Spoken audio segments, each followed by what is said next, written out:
Hey, C3 people. Nice to be with you again. It's Michael DeWilde, this time here in Grand Rapids. Topic is wonder, and I'm going to wonder about any number of things, excuse me, out loud here. Starting with music. I wonder what it was like to be 18, 19-year-old Thelonious Monk, sitting down at the piano and composing Round Midnight. Turned out to be one of the great jazz standards of all time. And it made me reflect a little bit on some of the commentary over the years. Some of the great pianists have had about Round Midnight, people who played it, written about it. Herbie Hancock, Fred Hirsch, and others talked about the beauty of the harmonies, the stops and starts, the complexities of improvising around it. And the more that they've talked about it, the sort of more ineffable it becomes, the harder it is to describe. And it just led me to the first thing I wonder about. And that is just fascinating, right? That sometimes the more explanation we give for something, the less we understand it, right? We get musical theory and be kind of confused. We can get people lecturing us about the structure of poetry and not sure that we've understood the poem. The physics of the universe, all stuff that I love, all explanations I love, but difficult sometimes to help us. Maybe have the direct experience of something that helps us truly understand it. So sometimes the understanding can come with very little explanation. Listening to Round Midnight, reading a Louise Gluck poem, or staring into the starry sky. And I wonder about that. I'm now standing in front of a portrait of my fifth great grandfather, Andries DeWilde. And I want to talk about him for a minute because it gives me a chance to wonder about genetics, legacy, intellectual curiosity, moral and physical courage. To admit up front, he was a colonizer, spent a lot of time in Indonesia, but he was part of that movement, the reform movement, that led to the Max Havelaar book, and ultimately what a lot of people think of as the end of colonialism, or at least colonialism as appropriate or as approved of by Europeans. According to his Wikipedia entry, he was much beloved by the quote-unquote natives. I don't know if that's true or not, but it does seem to be true that he introduced a number of medical, he was a surgeon, and agricultural practices that did in fact make life better, at least under colonialism, for the folks who were there. It makes me wonder, as I've wondered in my own work for a long time, how it is that people change and then how it is that cultures or societies change. It was right for the Dutch finally to leave Indonesia, of course. He was asked to leave earlier, not by the Indonesians, but by the Dutch, who were not thrilled at some of his reform movements. And it makes me wonder if there are certain historical legacies, certain part of familial and communal best practices, if you will, that I need to keep in mind, that honor not just my family, but the kind of society that he hoped to bring about. I wonder why all delicious things have to come to an end. You know, I don't really wonder about people who play golf. Golf's a very zen game, as we know. There's lots to be said for it. I do sometimes wonder about people who watch golf.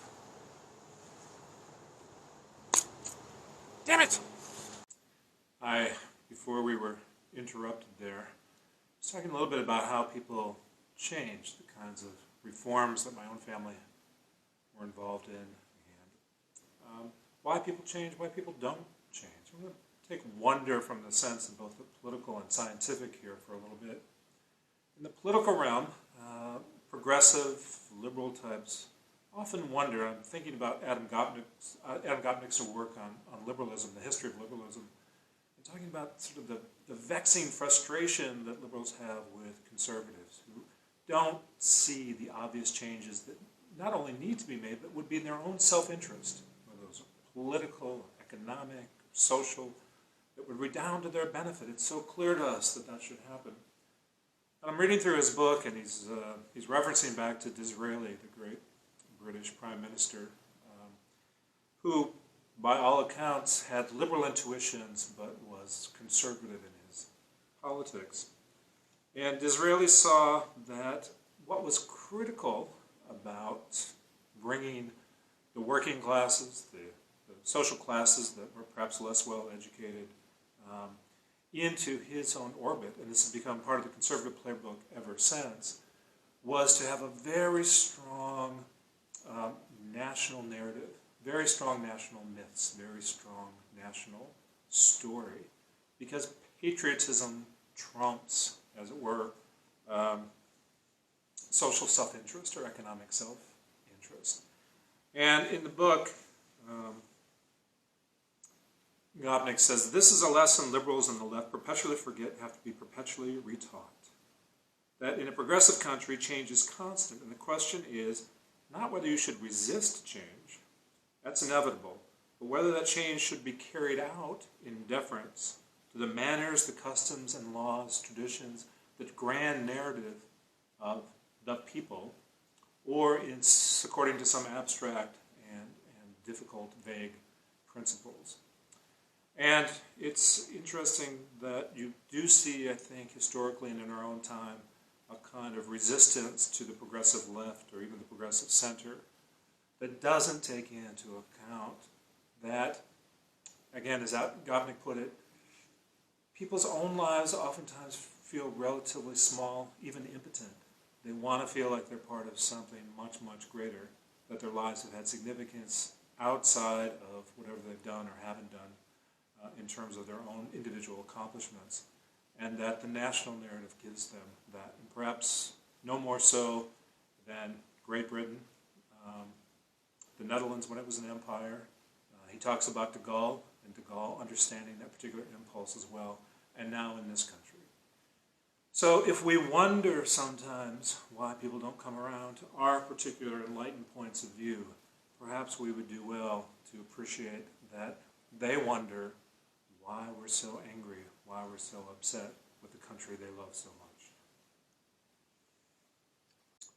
My camera person also happens to double stand in as my wife from time to time, suggests that I probably should let you know what book I was referring to. Gopnik, the great writer for The New Yorker, in his book, 1,000 Small Sanities, The Moral Adventure of Liberalism. And every time I've been out to C3, I'm sure I've recommended at least one book.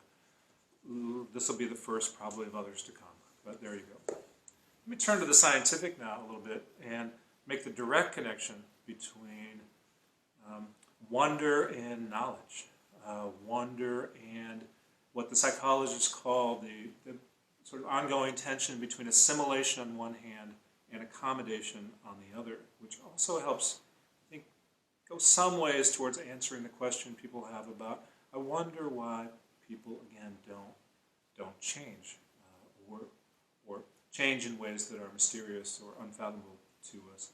And Richard Dawkins, the author of The Selfish Gene, and of course one of the preeminent spokespersons for the new atheism and for a scientific worldview as one that is not just epistemologically right, but morally right, describes his own sense of wonder, transcendence, awe in the face of the cell, the human body's cell, in the face of certain mysteries of the universe. Dawkins calls it almost a worshipful feeling when I'm in the presence of something I don't understand that's so beautiful, so magnificent. And I want to apply scientific method to see what I can make of it and how we move human knowledge forward. Awe triggers what's known as this cognitive process of accommodation. So early on, as we're learning things, kids are better at this than adults, though adults certainly can do it. And that is, we begin to assimilate knowledge, beliefs, values. And the metaphor that's used is they're like a bookshelf. And our categories of knowledge become something that we refer to, it's comfortable. And you can buy a new book that sort of confirms a lot of what we already know, and we slide it on that bookshelf, and we add to an existing body of knowledge that we're comfortable with in that way.